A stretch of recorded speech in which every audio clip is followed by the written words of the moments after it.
Bonjour à tous. Alors, ce matin, nous sommes heureux de nous retrouver. Quand on était derrière, je ne vais pas dire la chambre haute, mais le lieu de prière avant le début du culte. Et il y a de la joie de nous retrouver. On entendait des gens, beaucoup de gens qui étaient en train de parler les uns les autres. C'est dire aussi qu'il y a ce plaisir de se retrouver entre frères et sœurs en Christ. On a eu des semaines chargées. Il y en a probablement beaucoup de choses à dire. Et pendant cette semaine, nous voulons aussi reconnaître que Dieu a préparé notre cœur pour ce jour où nous nous retrouvons. Ce jour où on veut lui apporter notre louange, notre adoration. Parce que tout ce qu'on vit, frères et sœurs, nous rappelle que Dieu est fidèle et bon. Fidèle dans nos épreuves, dans nos difficultés, dans tout ce qui nous pèse. Et il est bon aussi. Il nous garde, il nous préserve. Bienvenue à chacun. Bienvenue aux habitués, bienvenue à nos visiteurs, bienvenue aussi à nos internautes qui nous suivent depuis leur salon, depuis leur maison sur Internet. Et tout particulièrement, bienvenue à Jérôme Pell et son épouse Sam. Je ne vois pas Sam, elle a disparu. Elle va arriver, ça va, rien de grave. Nous connaissons bien Jérôme et son épouse Sam, ils viennent de temps en temps, en particulier Jérôme pour apporter la parole. Jérôme est ancien également à l'église Sœur de Couillet avec laquelle nous avons régulièrement l'occasion de collaborer. En tout cas, soyez les bienvenus chez nous. Vous nous honorez par votre présence, en tout cas. Nous aurons l'occasion d'entendre tout à l'heure Jérôme qui nous apportera la parole. Voilà les amis, alors je propose un texte biblique pour introduire le culte. Nous allons ouvrir notre Bible dans Ésaïe. Ésaïe chapitre 41 et nous lirons quelques versets, juste les versets 17 à 21. Donc Ésaïe chapitre 41, versets 17 à 21. Puisque la louange et l'adoration sont toujours une réponse à ce que Dieu dit et fait, nous voulons commencer le culte en écoutant le Seigneur. Très courte lecture, Ésaïe 41, 17, la parole de Dieu nous dit ceci: « Les plus humbles et les plus pauvres cherchent de l'eau, mais il n'y en a pas, et leur langue est desséchée par la soif. Moi, l'Éternel, je répondrai à leurs prières. Moi, le Dieu d'Israël, je ne les abandonnerai pas. Je ferai jaillir des fleuves sur les collines et des sources au milieu des vallées. Je changerai le désert en étang et la terre aride en cours d'eau. Je ferai pousser dans le désert le cèdre, l'acacia, le myrte et l'olivier. Je placerai pêle-mêle dans la plaine aride le cyprès, l'orme et le buis. Ils le verront, et ainsi ils reconnaîtront, ils constateront et comprendront tous ensemble que c'est la main de l'Éternel qui a fait cela, que c'est le Saint d'Israël qui l'a créé. » Amen. Jusqu'à la lecture. Beaucoup de choses à dire sur ce texte. Je ne vais pas prêcher à la place de Jérôme, mais j'aime beaucoup comme ce texte nous invite à regarder à Dieu, à ce que Dieu a fait. À travers ce texte, moi personnellement, je me sens invité à considérer, tiens, mais qu'est-ce que Dieu a fait dans ma vie ? Bien souvent, on regarde tout ce dont on a besoin, ce qu'on aimerait, mais on oublie ce qu'on a déjà. Le mouvement, la vie et l'être et toutes ces choses. Et dans ce texte, il y a une très brève description de la condition humaine. Dieu nous rappelle que les humains sont des créatures qui soupirent. Elles ont soif, c'est l'image qu'emploie le texte. Elles ont soif mais elles ne trouvent pas. Étonnant, n'est-ce pas, qu'on passe la plupart de notre temps à essayer d'acquérir des choses ou de nous livrer à des activités qui finalement ne sont pas capables de satisfaire durablement notre âme. Parce que Dieu ne nous a pas créés pour des choses, pour faire, mais pour être dans sa présence, pour nous abreuver de lui. Et ce texte nous rappelle cela. Dieu est là. Dieu est là. Il faut regarder dans la bonne direction, pas regarder à son petit nombril, mais regarder à Dieu. Et j'aime beaucoup comment Dieu se présente par rapport à son peuple. Au verset 17, Dieu dit « Moi l'Éternel, je répondrai à leurs prières. Moi le Dieu d'Israël, je ne les abandonnerai pas. » Le Dieu qui intervient, le Dieu qui sauve, le Dieu qui est là. Et ce passage se termine par un constat. Je me permettrai de même paraphraser le verset. Il parle à la troisième personne, on pourrait s'approprier ce verset. « Nous verrons » ou « nous voyons ». Et nous reconnaissons, nous constatons et nous comprenons tous ensemble en Église que c'est la main de l'Éternel qui a fait cela, que c'est le Saint d'Israël qui l'a créé. C'est aussi cela le sens de nos réunions dimanche après dimanche. Ce n'est pas simplement parce qu'on est des protestants et que le dimanche matin on va chanter, on va prier, mais parce que nous connaissons cela. Nous goûtons à la bonté de Dieu, nous goûtons à sa fidélité. Nous voulons nous abreuver de lui ce matin, nous voulons le louer et nous rappeler qui il est. Tout ce qu'il a accompli, tout ce qu'il continue à accomplir maintenant et toutes ses promesses encore à venir. Amen. Nous allons prier et après quoi nous allons élever nos voix pour adorer notre Dieu. Je vous invite à vous courber dans la prière. Seigneur, merci pour ce texte qui nous invite à tourner nos regards vers toi, à littéralement crier à toi parce que tu es le Dieu, Seigneur Dieu, qui est derrière nos prières. Seigneur, tu connais la vie de chacun d'entre nous, tu connais aussi le parcours de chacun d'entre nous. Et Seigneur, comme le peuple d'Israël à qui cette prophétie était adressée initialement, la vie n'est pas toujours facile. Les semaines ne sont pas toujours de tout repos. Les épreuves s'enchaînent aussi. Mais merci de nous rappeler que toi, tu es là. Tu entends les prières. Tu délivres, tu restaures, tu guéris, tu consoles, tu soutiens. Nous sommes là aussi réunis en tant que chrétiens, non pas pour dire que tout est facile, mais pour dire que Dieu est vivant et que Dieu agit encore aujourd'hui. Que nous sommes heureux et tellement privilégiés de te connaître, toi qui as fait de nous tes enfants. Seigneur, nous t'aimons et nous voulons encore t'offrir ce culte ce matin. Reçois-le comme un parfum de bonne odeur. Dispose aussi nos cœurs à cela, Seigneur. Nous avons besoin de l'assistance de ton esprit. Nos cœurs sont souvent distraits, tracassés, pécheurs, parfois endurcis. Te demandons d'adoucir les coins là où c'est nécessaire, d'apaiser nos cœurs. Au nom de Jésus-Christ, que toute l'adoration soit à toi. Amen. Frères et sœurs, je vous propose un premier chant, et ce chant fait un petit peu écho aussi à ce que nous avons lu sur la prière, sur le Dieu qui écoute, c'est crier à toi. C'est le Dieu que nous voulons appeler, le Dieu que nous voulons louer ce matin. Pour ceux qui le souhaitent et qui le peuvent, je vous invite à vous lever.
Restons debout, chers amis, et nous poursuivrons avec le chant suivant, « Les cieux proclament ».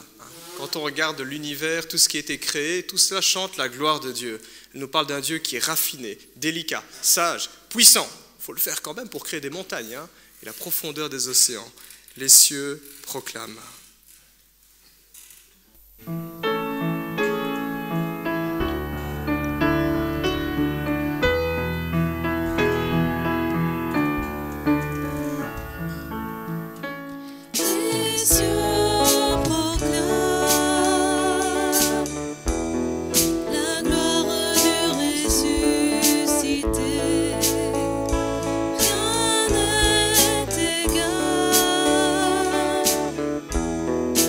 À la beauté du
Prenons place.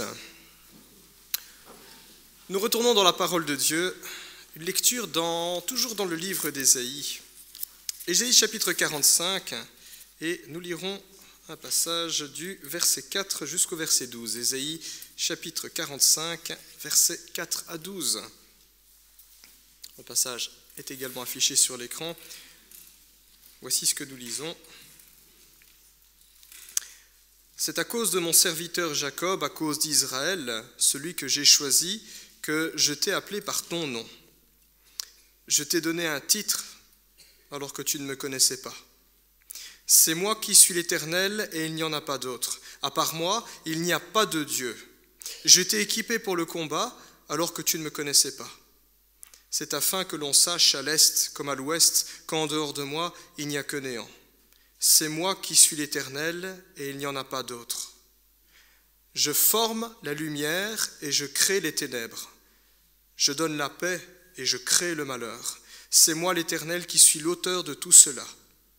Que le ciel déverse et que les nuages fassent couler la justice, que la terre s'ouvre afin que le salut y porte du fruit et qu'avec lui la justice y fleurisse. C'est moi l'Éternel qui ai créé cela. Malheur à l'homme qui intente un procès, à celui qui l'a façonné, lui qui n'est qu'un vase parmi d'autres vases de terre. L'argile dit-elle au potier, « Que fais-tu ? Ou ton travail est mal fait ?» Malheur à l'homme qui dit à son père, « Pourquoi m'as-tu donné la vie ?» Et à sa mère, « Pourquoi m'as-tu mis au monde ?» Voici ce que dit l'Éternel, le Saint d'Israël, celui qui le façonne. Va-t-on m'interroger sur l'avenir ou me donner des ordres sur mes enfants et sur mon activité ? C'est moi qui ai fait la terre et créé l'homme qui la peuple. C'est moi, ce sont mes mains qui ont déployé le ciel, et c'est moi qui donne des ordres à tous les corps célestes. Amen. Voilà un texte ici qui est très riche, qui peuvent même susciter des questions chez nous les chrétiens. On a un regard de Dieu, et ce texte insiste sur le Dieu qui est souverain, le Dieu qui est aux commandes de toutes choses, le Dieu qu'on ne prend pas par surprise. Ça, c'est tout notre Dieu. Le hasard n'existe pas, ou quelqu'un avait dit une fois que le hasard, c'est avec un grand D, c'est Dieu qui se balade incognito sur terre. C'est ce que nous montre ce texte. Dieu est souverain. Quoi qu'il puisse nous arriver, c'est Dieu qui est au contrôle. Texte aussi qui peut susciter chez nous des questions. Il y a quand même le verset 7. Dieu est tellement souverain qu'il dit « Je forme la lumière, Amen ». La vie, la bonne chose, les promesses. Et puis Dieu poursuit « Je crée les ténèbres ». Ouf. Je donne la paix et je crée le malheur. C'est moi l'Éternel qui suis l'auteur de tout cela. Oui, oui, oui. Tout autant la moitié de ce verset, on l'accepte bien volontiers, tout autant l'autre moitié, ça coince, surtout quand on a des difficultés. On peut se battre aussi en tant que chrétien avec de nombreuses questions. On peut se demander, mais comment est-ce que Dieu est souverain ? Si un jour vous lisez des livres sur le sujet, vous allez voir, ça fait depuis des siècles que les penseurs chrétiens essaient de voir comment expliquer la souveraineté de Dieu. Grand débat. Et en réalité, on ne le pourra jamais, parce qu'on n'est pas à la place de Dieu, parce qu'on ne pense pas comme Dieu. Il est tout autre. Et je me dis que c'est bien que la Bible nous place devant ce mystère-là, parce que si nous savions expliquer Dieu, il ne serait plus Dieu. Si nous pouvions enfermer Dieu dans notre entendement et dans nos théories et dans nos approches, il n'est plus illimité, il n'est plus infini, il n'est plus éternel. Il est mystérieux. Et la Bible nous invite à accepter ce mystère avec foi. Et pourquoi, en tant que chrétien, on peut accepter ce mystère avec foi ? Parce que ce texte nous rappelle que Dieu est souverain, on ne peut pas le comprendre, mais Dieu déverse le salut. En parlant à Israël, il dit « Je t'ai donné un titre ». Et nous les chrétiens, nous avons un titre, nous sommes enfants de Dieu. « Je t'ai équipé pour le combat avant que tu ne me connaisses ». Voilà, il y a la guerre qui est là, on n'a pas les moyens de se défendre. Dieu dit « Je suis déjà à l'œuvre ». Dieu est déjà là, il combat pour nous. Dieu dit, je ordonne aux nuages de faire pleuvoir et à la terre de faire porter le fruit du salut. Je ne peux pas tout expliquer par rapport à Dieu, mais la Bible nous montre qu'il œuvre pour notre salut. C'est le Dieu qui se révèle pour restaurer, qui parle à un monde pécheur, qui s'adresse à ses enfants pour dire, oui, il y a la lumière, oui, il y a les ténèbres, mais Dieu dit, je suis souverain, vous ne pouvez pas le comprendre, mais j'œuvre pour votre bien. C'est ce Dieu-là qui est notre Dieu. Et c'est la raison pour laquelle, en tant que chrétien, avec foi, on peut toujours dire, avec lui, le meilleur est à venir, quoi que nous puissions traverser. Et cela se vérifie ultimement en Jésus-Christ. La croix quand même. Mon Dieu, pourquoi m'as-tu abandonné ? La résurrection et le retour du Christ. Amen. Je vous invite à continuer à louer le Seigneur au travers du prochain chant. Si c'est le Dieu-là qui nous est décrit dans la Bible, eh bien, en tant que croyants, nous voulons dire à ce Dieu, règne en moi. C'est ce Dieu-là aussi que nous voulons choisir. Règne en moi. Pour ceux qui le peuvent et qui le souhaitent, je vous invite à vous lever.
Avec le chant suivant qui s'intitule « Béni soit ton nom ». C'est un chant qui puise dans l'expérience de Job. Vous savez, parfois dans nos églises évangéliques, on dit que pour louer le Seigneur, il faut toujours être content. Le livre de Job et pas mal de psaumes nous montrent qu'il est possible de louer le Seigneur, même quand ça ne va pas, même quand on a plein de questions et qu'on a l'impression que ça s'enchaîne, eh bien, on peut continuer à louer le Seigneur. Et quand il nous délivre, la louange est encore plus grande. Béni soit ton nom.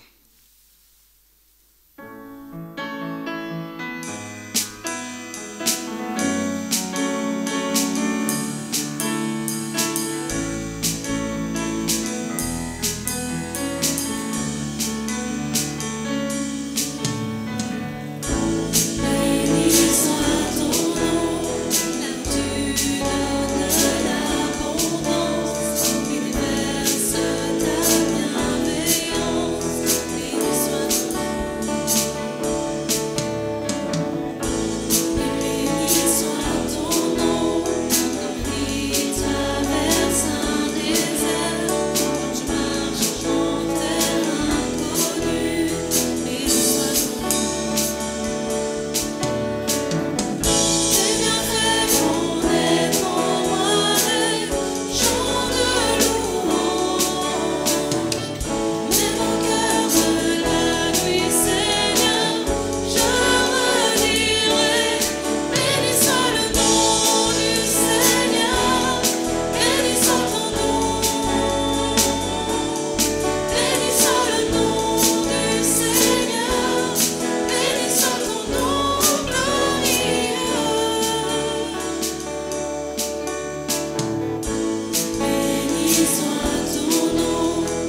de céder la parole à Jérôme, frères et sœurs, je vous invite encore à louer notre Dieu au travers du chant suivant, Dieu sublime.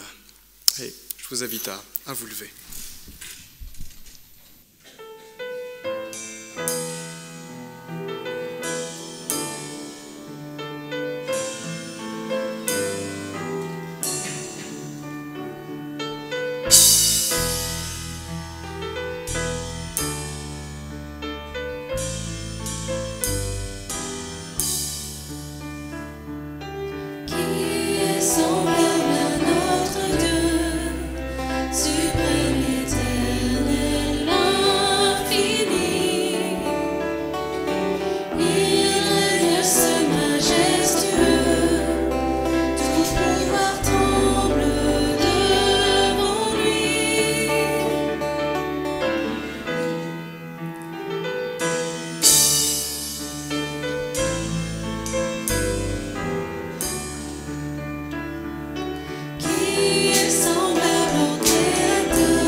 À prendre place et je vais laisser la place à Jérôme.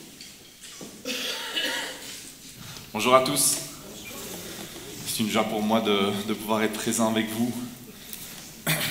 Je vous remets les salutations de l'église de Couillet.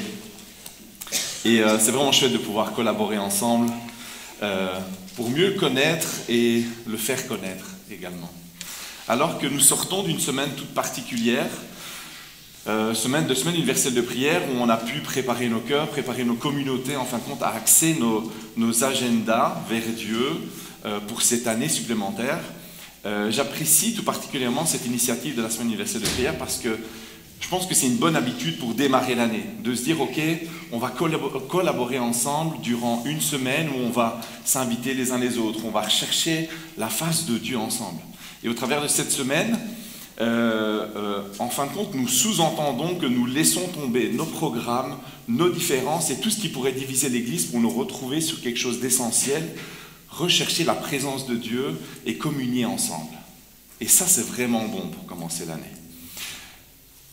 Et pour ça, mes amis, il faut pouvoir accepter de lâcher prise sur nos agendas, lâcher prise sur nos manières de penser, sur nos manières de fonctionner, pour regarder ensemble à une seule chose, l'essentiel, notre Dieu. Et lors de cette semaine universelle de prière, Laurent m'a demandé donc Laurent, mon pasteur, m'a demandé de préparer une prédication pour commencer la semaine universelle de prière. Et donc la semaine d'avant, il me dit alors comment ça se passe pour la prédication? Je dis t'inquiète, je gère, j'ai le texte, tous les points, tout est prêt, tu vois, t'inquiète. Mais vous savez, quand on prêche, et quoi que ce soit qu'on fasse, c'est pas uniquement humain, c'est quelque chose de spirituel. Et donc je me suis dit ok, je veux pas négliger ça. Et donc je me suis dit, Seigneur, je vais me remettre devant toi et je vais voir vraiment si c'est vraiment ce que tu veux. Et donc, ce que j'ai fait, c'est que durant la semaine, j'ai cherché la face de Dieu, j'ai passé un peu plus de temps dans la prière, un peu plus de temps dans la parole, j'ai lu de bons livres en espérant que le Seigneur me donne des petits clins d'œil à un certain moment. Un clin d'œil qui n'est jamais arrivé. Il n'est jamais arrivé. Et il y a une forme de frustration qui montait en moi, parce que je me disais, mais c'est même pas une frustration, premièrement, c'était plutôt des luttes internes qui sont montées en moi. Vous savez, ce genre de questions, est-ce qu'en fin de compte, je suis fait pour ça? Est-ce que je suis vraiment un bon serviteur de Dieu? Parce que à ce moment-là, ma conception du serviteur de Dieu, c'était Seigneur, je cherche ta face, voici ma question, hop, le Seigneur va me répondre. Mais Dieu ne fonctionne pas toujours comme ça. Et donc, je me suis remis en question, il y a des luttes qui étaient là. Et donc, je disais, mais Seigneur, je suis en train de chercher ta face, mais j'ai l'impression de trouver ton dos. Est-ce qu'il y a des personnes qui, quand ils prient, ils cherchent la face de Dieu, parfois ils ont l'impression de trouver le dos de Dieu?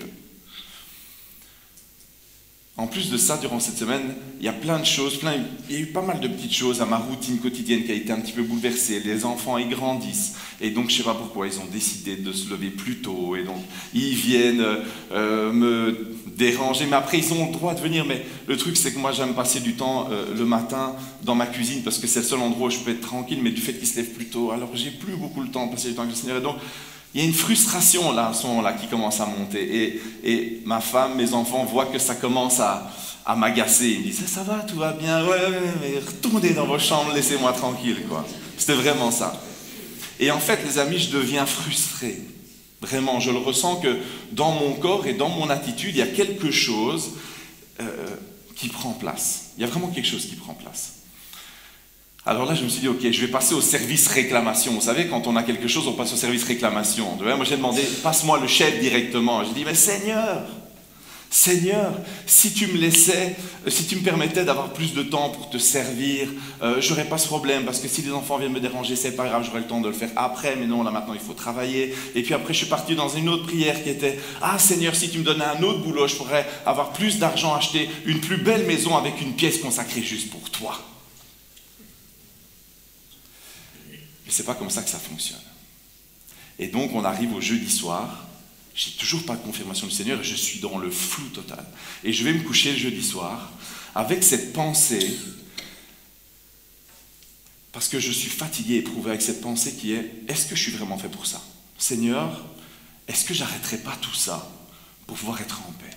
Vous savez, moins de tracas, moins de responsabilités, moins de pression, moins de problèmes, moins de frustration. Et donc je vais me coucher avec cette pensée. Le vendredi matin, je me réveille, et là, je vous avoue, je n'avais pas du tout envie. Pas du tout, je me suis levé, parce que j'ai vraiment pris cette routine, cette habitude, et c'est une joie de pouvoir aller dans la présence de Dieu le matin, mais je n'avais pas envie, quoi. Et donc, dans ma lecture quotidienne, je suis, et puis je tombe sur ce verset. Celui qui ne prend pas sa croix et ne me suit pas n'est pas digne de moi. Celui qui conservera sa vie la perdra, et celui qui perdra sa vie à cause de moi la retrouvera. Waouh! Et là, je sens que dans mon cœur, il y a quelque chose qui prend place. C'est comme si Saint-Esprit me disait, mais apprends que me suivre, c'est accepter de perdre pour mieux retrouver. Et là, en fait, ça commence à me travailler. Et je réalise que suivre Jésus, c'est recevoir le plus beau des cadeaux, premièrement. C'est le recevoir, lui, par son esprit. Lorsqu'on se tourne vers lui, on reçoit le don de la vie et on bénéficie de son amour, de sa bonté, de sa grâce, de sa miséricorde et de toute bénédiction spirituelle en Christ. Mais je réalise également que suivre Jésus, c'est un sacrifice de vie. Et là, en fait, je me dis, ok, mais wow, cet engagement, ça change et ça bouscule plein de choses. Les valeurs, les principes, mes objectifs, mon confort, mes habitudes, mes plans. Waouh! Et c'est vraiment en train de me travailler à ce moment-là. Et lorsque Jésus parle de prendre sa croix, il désigne un abandon total, semblable à un condamné, en fin de compte, qui n'a pas d'autre choix que de renoncer à ses droits.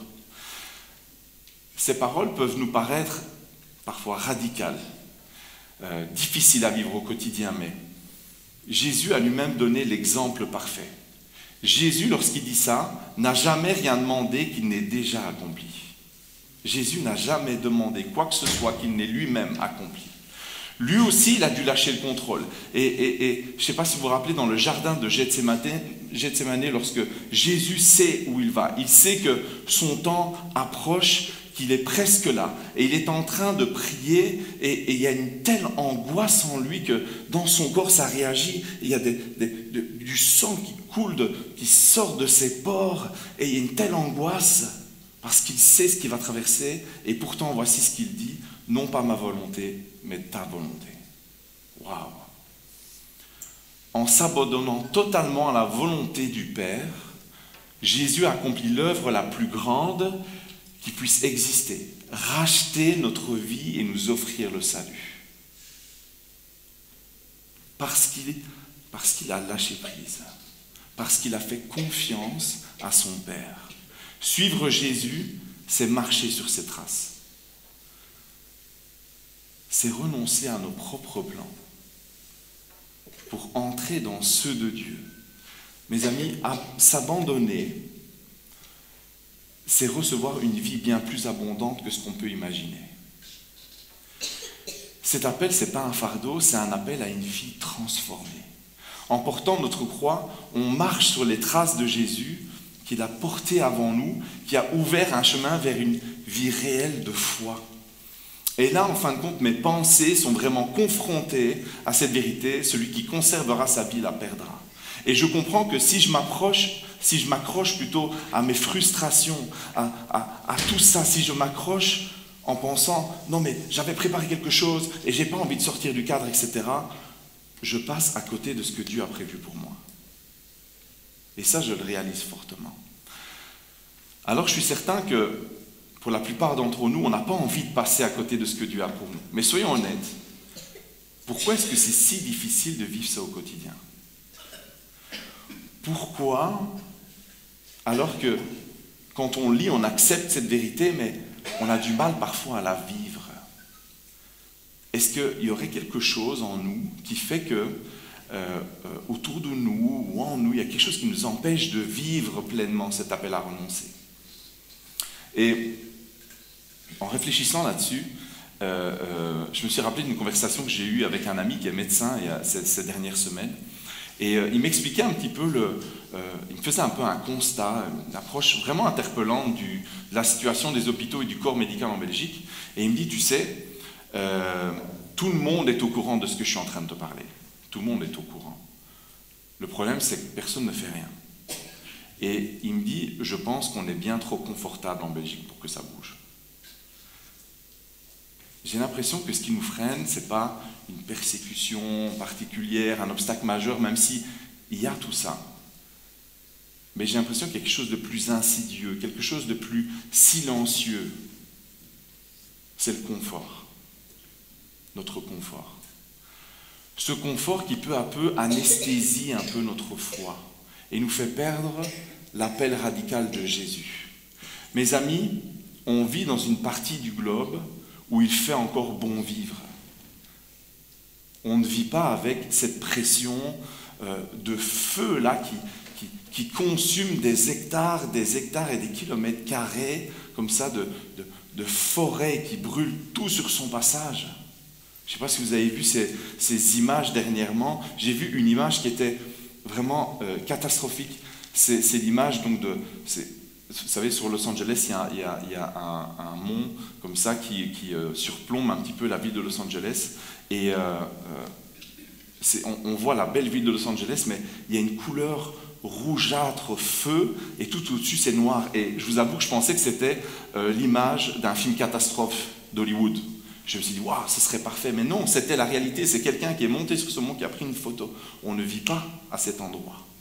On ne vit pas non plus la pression, ou plutôt le stress d'entendre des bombes tomber à côté de nous. Dernièrement, j'ai vu une vidéo où il y a quelqu'un qui est en train de filmer l'extérieur de chez lui, et puis on entend un bruit strident, froisser comme ça la nuit, et tomber, il y a une boule de feu qui explose. Ça m'a glacé le sang.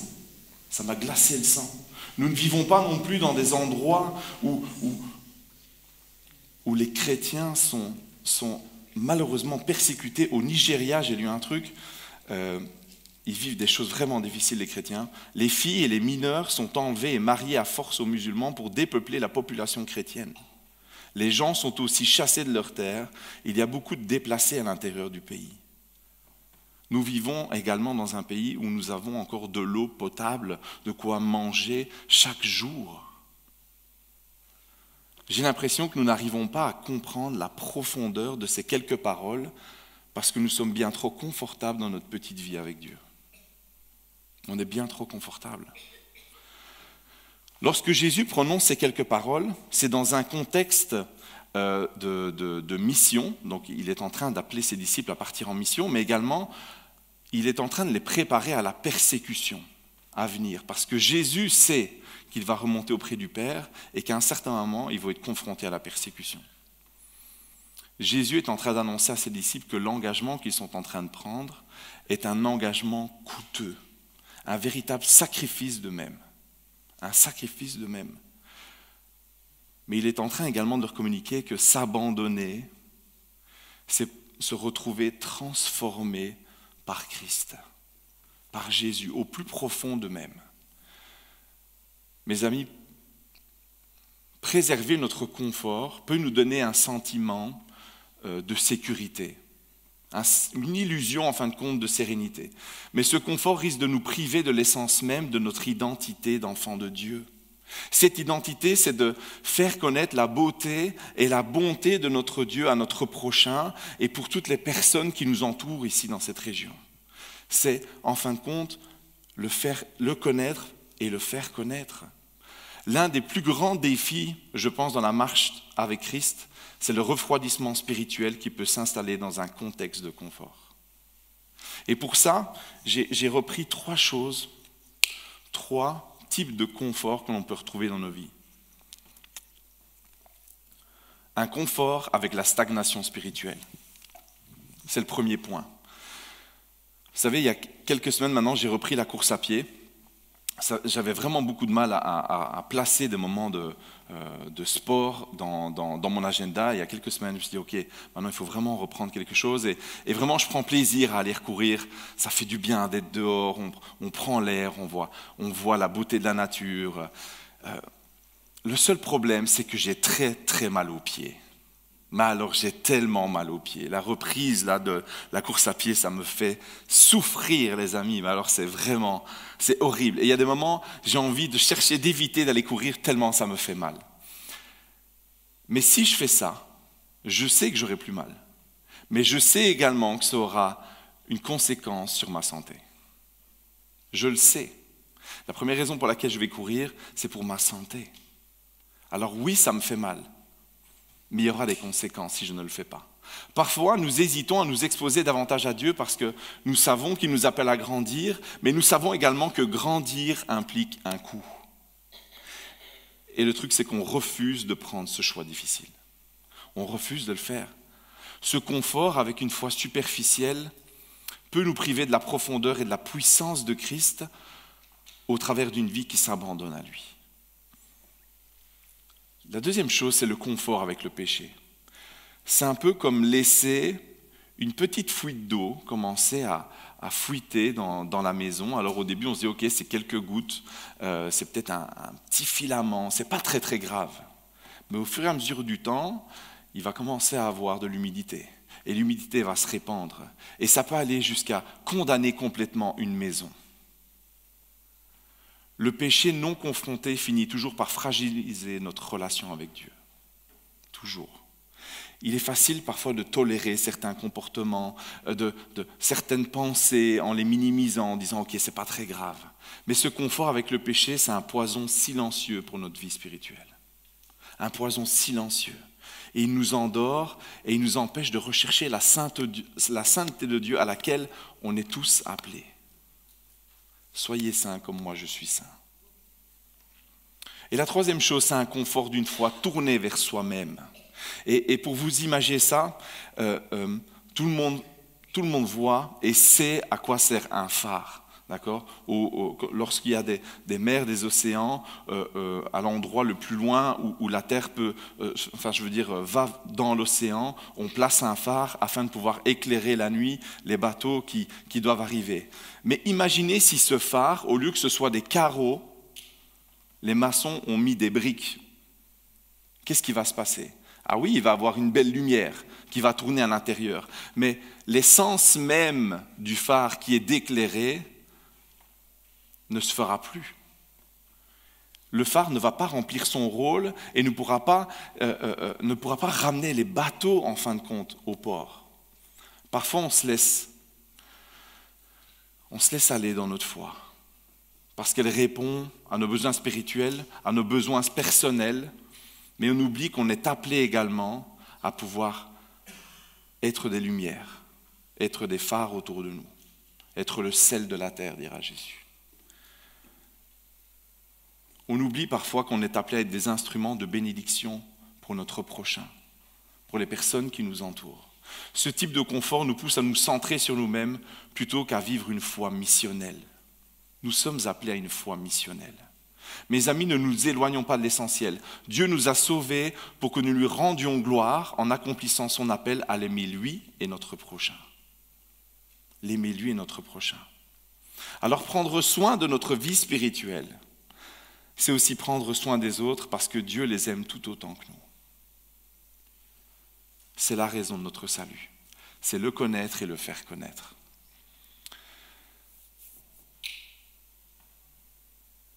Lorsqu'on lâche prise, mes amis, c'est Dieu qui prend le contrôle.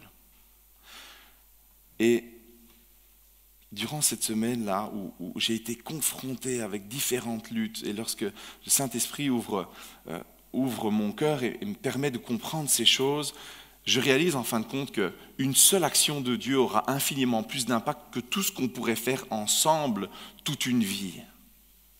Une seule action de Dieu peut tout changer. Une seule action de Dieu peut tout changer. Et je vais vous dire, cette vérité, elle m'a conduit à la repentance. J'ai remis mes frustrations, j'ai remis mes plans, mon manque de persévérance entre les mains de Dieu, je lui ai demandé pardon. Et j'ai compris qu'en fin de compte, ce que Dieu attendait de moi, c'était de faire ma part et que lui s'occupait du reste. C'est pour cette raison qu'il nous faut chercher à développer une culture de la présence de Dieu. Dans notre église à Couillet, ça fait plusieurs semaines, plusieurs mois qu'on répète ces choses. Cherchons à développer une culture de la présence de Dieu. Au travers de la lecture de la parole, au travers de la prière, au travers de la prière communautaire, au travers de la communion fraternelle. Cherchons une culture de la présence de Dieu. Ce n'est pas une simple aspiration spirituelle, on pense vraiment que c'est indispensable pour une vie de foi authentique, mais également abondante. Pourquoi ? Parce que c'est Dieu qui donne un sens à notre vie, c'est lui qui nous donne un sens à nos actes, c'est lui qui inspire nos décisions, mais c'est également lui qui transforme les vies. On peut faire autant de développement personnel que vous voulez. Le seul capable de pouvoir changer, transformer pleinement une vie, c'est Dieu. C'est Dieu. Et face en fin de compte à toutes mes luttes, le Seigneur me rappelait l'histoire de Néhémie, cet homme de Dieu qui a reçu une vision quasiment impossible. Jérusalem plutôt est sans dessus-dessous, il n'y a plus aucune muraille, il y a un contexte vraiment de ruine, un contexte d'opposition, un contexte d'injustice. Et en me rappelant ça, je me dis, mais en fait ça c'est nous.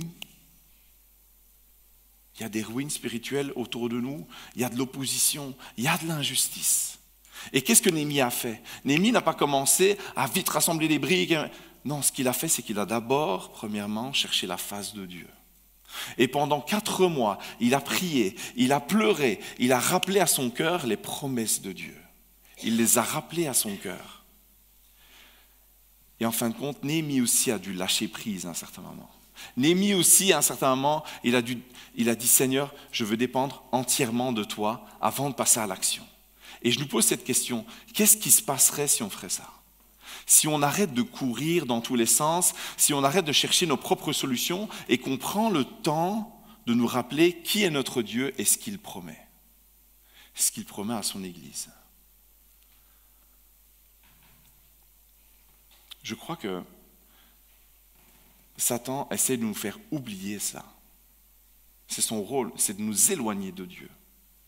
Et donc, parfois, on est surchargé dans nos agendas, on est surchargé dans nos pensées, surchargé dans nos cœurs, et on en oublie de chercher la présence et les promesses de Dieu.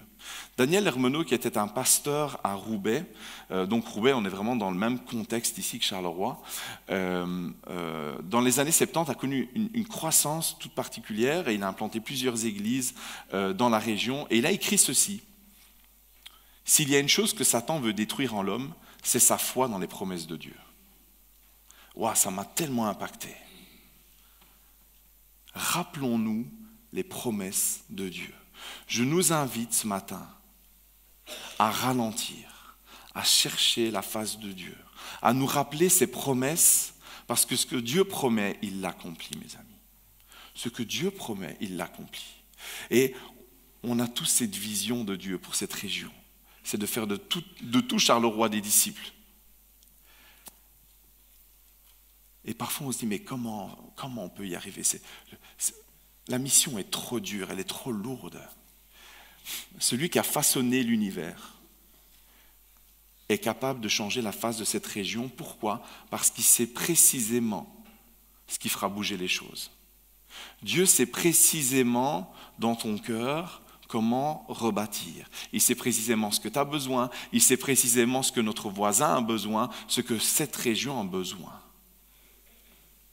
C'est pourquoi il nous faut être une église qui écoute le Seigneur, qui se met à son écoute. Parce que lorsqu'on commence à dépendre de lui et plus de nous-mêmes, c'est là que les choses prennent place. Alors, pour pouvoir pratiquement marcher sur ce chemin, il y a 2 choses à prendre en compte, la discipline et la dépendance. Et je vais vous partager une image que j'ai découverte dans un très bon livre que je vous recommande de Jerry Bridge, à l'école de la grâce. Imaginez un avion. Qu'est-ce qui est le plus important? L'aile gauche ou l'aile droite pour voler? Bon, c'est un peu absurde. Les deux, bien évidemment. Un avion peut voler avec un seul moteur, mais par contre, si vous lui retirez une aile, vous serez plus très loin de Dieu directement. Allez, ça ira plus vite pour rejoindre le Seigneur. Dans notre marche avec Dieu, c'est la même chose. On a besoin de 2 ailes, la discipline et la dépendance. La discipline, c'est quoi? C'est notre part, c'est nos efforts. En fin de compte, c'est notre engagement envers Dieu. Et la dépendance, c'est quoi? C'est la puissance de Dieu qui agit en nous et à travers nous. Si on néglige l'une ou l'autre, on devient déséquilibré. On peut porter notre croix, travailler dur, faire notre part, mais sans dépendance à Dieu, on va s'épuiser. Et à l'inverse, si on compte uniquement sur Dieu sans agir, on va manquer de grandir dans la connaissance de Christ et dans notre foi. C'est l'équilibre, en fin de compte, entre les 2 dimensions qui permet que notre foi puisse s'élever et porter du fruit. Et c'est précisément cet équilibre entre discipline et dépendance qui nous conduit à l'action. Et Jésus, dans sa sagesse, ne dissocie jamais la foi de l'obéissance. Jamais. D'ailleurs, il dira un petit peu plus loin, dans ce verset qu'on va lire, d'offrir un verre d'eau en son nom. On va lire ensemble. Si quelqu'un vous accueille, c'est moi qui l'accueille. Et celui qui m'accueille accueille celui qui m'a envoyé. Celui qui accueille un prophète en qualité de prophète recevra une récompense de prophète. Et celui qui accueille un juste en qualité de juste recevra une récompense de juste. Et si quelqu'un donne à boire ne serait-ce qu'un verre d'eau froide à l'un de ses petits parce qu'il est mon disciple, je vous le dis en vérité, il ne perdra pas sa récompense. Mes amis, ce passage m'a libéré. Quand j'ai lu ce passage, ça m'a libéré. Parce que j'ai compris que Dieu ne me demande pas de tout porter. Dieu ne nous demande pas de tout porter et de tout accomplir. Personnellement, j'aimerais pouvoir accomplir des milliers de choses qui changent la face du monde, qui changent cette région. J'aimerais pouvoir prendre soin de milliers de personnes. J'aimerais pouvoir prêcher des prédications hyper puissantes comme Billy Graham le faisait. J'aimerais pouvoir utiliser les meilleurs outils, vous les enseigner pour que vous soyez plus efficaces. Mais vous savez quoi ? Je suis limité. Je suis limité par de multiples choses. Je ne peux pas tout faire. Je ne peux pas sauver tout le monde. Je vais même vous dire, je ne peux pas me sauver moi-même. Dieu ne nous appelle pas à être des super-héros. Il ne nous appelle pas à être des super-héros, mais à être des disciples obéissants dans les petites choses, parce que c'est lui qui procure le plus gros impact. C'est toujours lui qui procure le plus gros impact. Alors renoncer à soi-même, c'est dans nos cordes. Renoncer à soi-même, c'est dans nos cordes. Vous savez pourquoi ? Parce que Jésus l'a fait pour nous avant de nous le proposer. Il a été le parfait exemple de ce qu'il nous propose de vivre afin de laisser éclater sa gloire dans nos vies. Nous sommes capables de renoncer à nous-mêmes au quotidien parce que l'Esprit qui a donné la force à Jésus de dire non pas ma volonté mais ta volonté, alors qu'il y avait une pression si forte sur lui, c'est le même Esprit qui habite en nous aujourd'hui. Mon beau-père, à ma conversion, m'a toujours appris, et je pense que ça va me rester toute ma vie, il m'a dit, tu sais, l'Esprit qui t'offre la vie, ce n'est pas le petit frère ou la petite sœur que tu as reçu, c'est le même Esprit qui a ressuscité Jésus-Christ. Waouh! Et ça m'a tellement impacté, je me suis dit, mais Seigneur, mais quel privilège, mais qui je suis pour recevoir un don si précieux? Alors mes amis,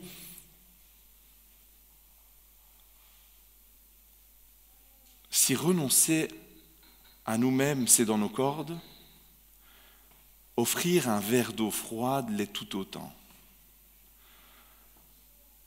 Un jour, j'ai lu cette histoire qui m'a beaucoup marqué. Un jour, il y a deux hommes qui marchent sur une plage. Imaginez une belle plage à Hawaï, sable blanc, coucher de soleil, eau turquoise. Tout le monde voit ? Tanzanie ou Hawaï, où vous voulez, d'accord ? Il y a deux hommes qui marchent sur une plage et ils sont en train de, il y en a un qui observe l'autre et il y en a un qui est en train de se baisser, il prend quelque chose et il le jette à la mer. Et puis l'autre se demande ce qui se passe et donc il se rapproche et il voit en fait qu'il y a des milliers d'étoiles de mer qui ont échoué sur la plage, des milliers d'étoiles de mer. Et il voit cet homme s'abaisser, prendre une étoile de mer et la remettre à la mer, et puis il fait quelques pas, et il prend une étoile de mer et il la rejette à la mer. Et donc, il arrive vers cet homme et il lui dit, mais mec, qu'est-ce que tu es en train de faire? Tu vois pas qu'il y en a des milliers, ce que tu es en train de faire, ça ne sert strictement à rien, tu ne pourras pas toutes les sauver. Et puis l'homme s'abaisse, il prend l'étoile de mer et lui dit, pour celle-ci, ça compte, et il la remet à la mer. Mes amis, ce verre d'eau froide peut paraître insignifiant, mais dans le royaume de Dieu, rien n'est insignifiant. Rien n'est insignifiant. Chaque petite action, faite avec foi, faite avec amour, prend une dimension éternelle. Chaque petite action. Alors je conclus. Jésus nous appelle à vivre une vie de foi active où discipline et dépendance marchent main dans la main. Alors oui, nous sommes limités. Et il nous faut accepter que nous sommes limités. Vous savez pourquoi ? Parce que c'est dans nos limites que Dieu agit de manière puissante. Ce qu'il attend de nous, ce n'est pas que nous fassions tout par nous-mêmes et que nous trouvions toutes les solutions, mais qu'on puisse lui faire confiance pour lui laisser la place d'agir. Dieu désire que nous prenions exemple, en fin de compte, sur Néhémie qui a constamment cherché la face de Dieu. Si vous lisez le livre de Néhémie, vous verrez que Néhémie cherche constamment la face de Dieu. Il s'est appuyé sur ses promesses et puis il a obéi avec discipline dépendance et persévérance. Et c'est cette dynamique qui a permis l'accomplissement de l'œuvre et que les murailles de Jérusalem puissent être reconstruites. Alors aujourd'hui, je vous invite à méditer sur ces choses essentielles en vous posant 3 questions, en nous posant 3 questions. Quand est-ce que j'ai pris le temps, pour la dernière fois, de m'arrêter et de me rappeler qui est mon Dieu et ce qu'il a promis? C'est quand la dernière fois où tu t'es arrêté et que tu t'es posé cette question?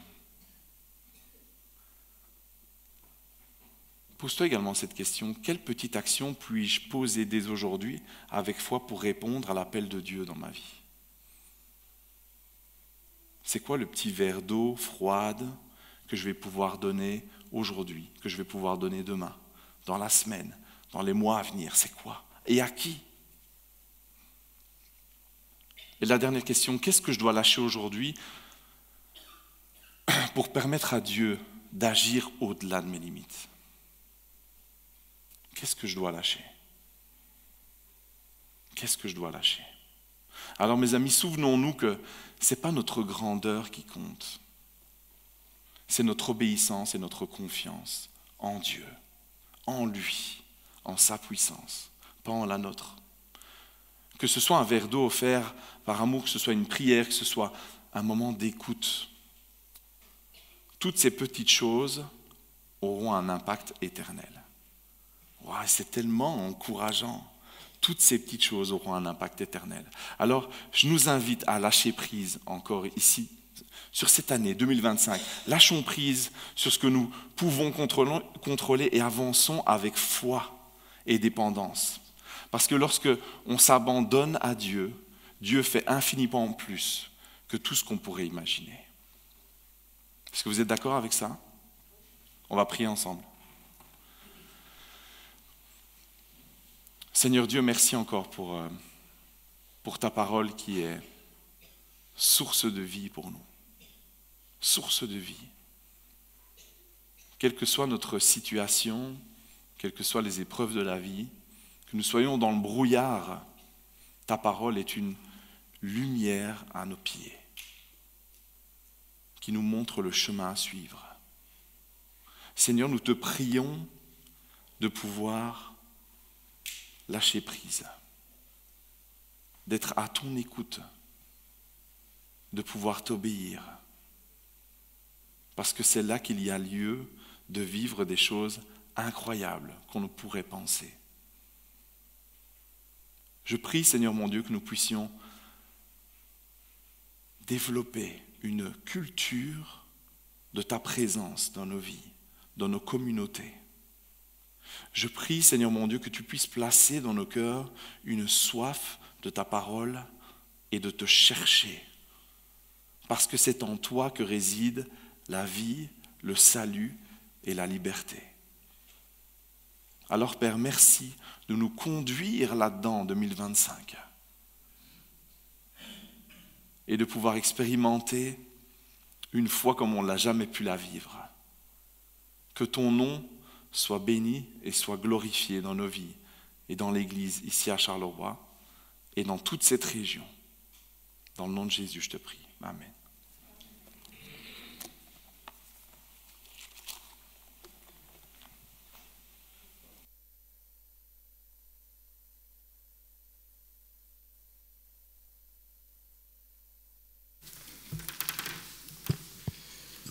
Merci beaucoup Jérôme pour le partage de la parole. Transmets nos chaleureuses salutations également à l'Église Sœur de Couillet. Je vais laisser les ados descendre à présent avec leur moniteur et j'inviterai l'Assemblée à poursuivre dans la louange avant de passer à la Sainte Seine. Nous voulons louer le Seigneur au travers du chant suivant, Jésus soit le centre. C'est notre désir, leur placer au centre de notre vie, au centre de nos espoirs, au centre aussi de notre Église, de ce que nous vivons. Jésus soit le centre. Je vous invite à vous lever.